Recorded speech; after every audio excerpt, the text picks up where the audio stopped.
E ele foi outra vez para Galileia. O que eu entendo aqui com essa palavra que o Senhor colocou no meu coração: o Senhor, ele não fica onde tem divisão. O Senhor, ele não fica aonde tem conversa fiada. O Senhor, ele não fica onde tem conversa de fariseus. Tem que ser santo para o Senhor estar. O lugar tem que ser santo, tem que ser santificado. Não adianta, ali estava sendo batizado, olha, a glória estava ali. Mas de repente chega pessoas e começa a levantar, disse-me disse. E o que o Senhor faz? Jesus levanta e vai embora. Ele não dá ouvido. Porque nós sabemos que o nosso Senhor, ele é onipresente, ele está em todo o lugar. Deus está em todo lugar que está, mas não é em todo lugar que ele manifesta a sua glória. Nós temos que entender isso. E ali então o que ele faz? Ele não dá ouvido, ele está ali com os olhos atentos num propósito maior. Ele então continua a fazer o que Deus enviou ele para fazer, que era o quê? Ensinar a palavra, para que nós pudéssemos ser salvos, para que nós pudéssemos nos arrepender dos nossos pecados. Ele então deixa ali a Judéia e ele vai então para Galileia. Mas nesse trajeto de Jesus era necessário passar em Samaria. Ele tinha um encontro marcado com uma pessoa. Era necessário este encontro. Ele sabia que ele tinha que passar lá. Da mesma forma, ele tem um encontro marcado comigo e com você aqui hoje. Eu não sei como você entrou, eu não sei qual o problema que você está passando, eu não sei o que você está vivendo, só que o Senhor marcou essa noite aqui para transformar a sua vida. Ele é o único que pode fazer. E nós temos que entender que nessa trajetória, muitas das vezes nós temos que sair de certos lugares. Ou então o próprio Senhor vai tirar pessoas de nossa vida para o nosso pé. Nós temos que entender. Nós não podemos deixar algo que acontece de ruim na nossa vida parar a nossa trajetória.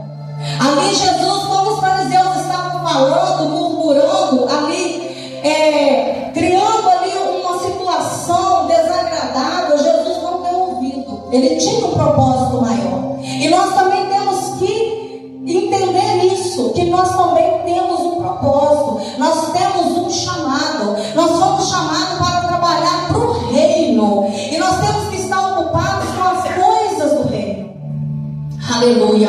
Nós não podemos deixar que as circunstâncias, que as coisas que vêm na nossa vida nos façam nos paralisar, que nós paramos, muitos param de louvar, muitos louvam, param de louvar por certas decepções, muitos pregam, param de pregar por certas decepções. Não, nós temos que continuar, porque o Senhor está na nossa frente, foi Ele que nos chamou, e a nossa força vem do Senhor. E como diz o salmista, os que confiam no Senhor não se abalam.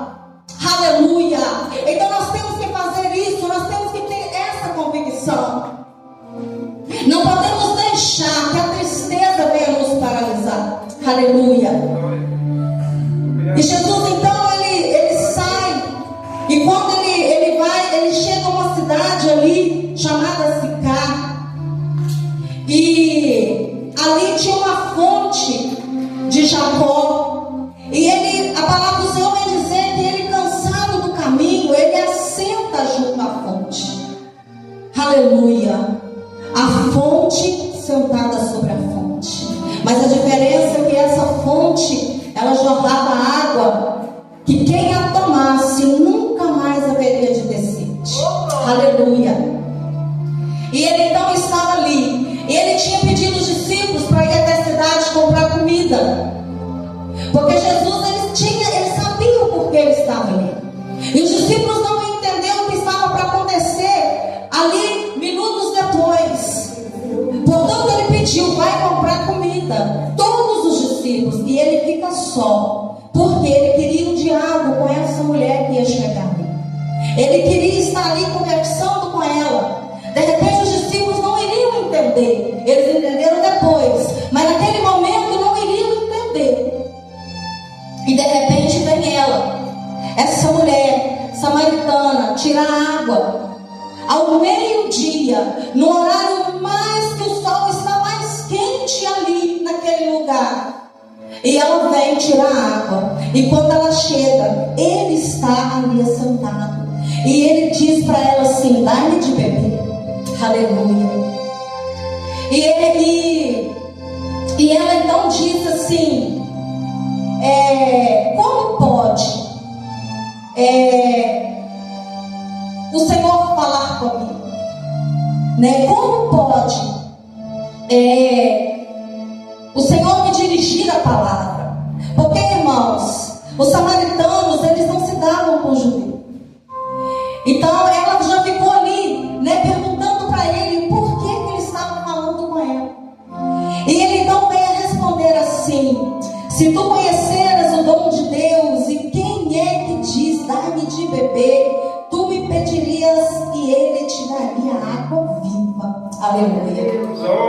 E ela disse assim: Senhor, tu não tens como tirar, o poço é fundo, onde pois tem as águas vivas?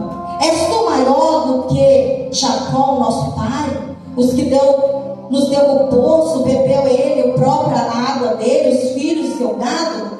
Mas olha o que Jesus diz para ela: qualquer que beber dessa água tornará ter sede, mas aquele que beber da água que eu lhe der nunca terá sede, porque a água que eu lhe der te fará nele uma fonte de água a jorrar para a vida eterna. Aleluia.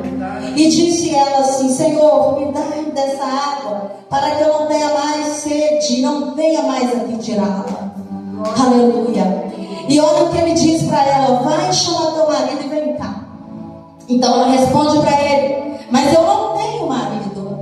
E ele disse bem que não tem marido, já teve 5, e agora o que tem também não é seu. E quando ele revela, ele faz essa revelação para ela, ela então disse para ele assim: Senhor, vejo que és profeta. Aleluia. Aí ela viu com quem que ela estava falando. Mas o que o Senhor colocou em meu coração enquanto eu estava meditando nessa palavra é que o Senhor, Ele gosta de quando nós confessamos o nosso pecado, quando nós falamos a verdade. Essa mulher aqui, ela confessa o pecado dela. Ela diz para ele: eu não tenho. Ela fala a verdade. Ele já sabia. Assim como ele sabe da minha vida, ele sabe da tua vida, porque ele é um Deus que nos sonda, ele conhece o meu deitar, ele conhece o meu levantar, assim como também conhece o seu. Mas o Senhor, Ele se agrada quando nós abrimos a nossa boca e falamos a verdade para Ele, confessamos a Ele. Porque o que nos afasta do Senhor, o que nos afasta de chegar no céu, de ser salvos, é a mentira. Porque o pai da mentira, nós sabemos muito bem quem é o inimigo da nossa alma. O que nos afasta do Senhor é o pecado. Mas quando nós confessamos e nos arrependemos de todo o nosso coração, o Senhor, Ele nos perdoa, Ele nos acolhe. E o adversário da nossa vida tem que bater em retirada, porque ele não suporta onde tem perdão. Aonde chega a luz, as trevas têm que sair. E quando nós confessamos e pedimos perdão, a luz chega na nossa vida, e a nossa vida é transformada. Aleluia.